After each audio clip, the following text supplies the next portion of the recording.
রাধে রাধে। আজকে কালী পুজো, সবাইকে শুভ দীপাবলির শুভেচ্ছা, কালী পুজোরও শুভেচ্ছা রইল। সব দোকানে গিয়ে আমি ঝাড় দিলাম, দোকান ওপেন করলাম, ঠান্ডা জলও খেলাম।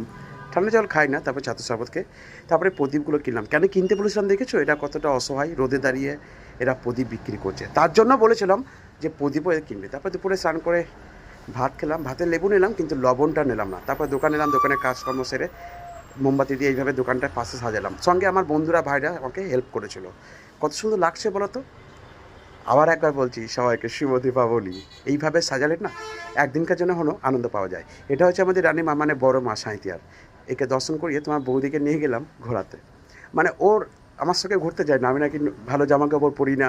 অ্যাকচুয়ালি সাধারণভাবে জীবনযাপন করতে আমার খুব ভালো লাগে, তাই পায়ে চপ্পল নিয়ে আমি যেখানে সেখানে চলে যাই। তবে উনি রাগ করে যে তুমি কেন শু পরবে না, তোমার এতগুলো শু আছে, এতগুলো কিটো আছে, এত জুতো আছে, এত জামা কাপড় আছে।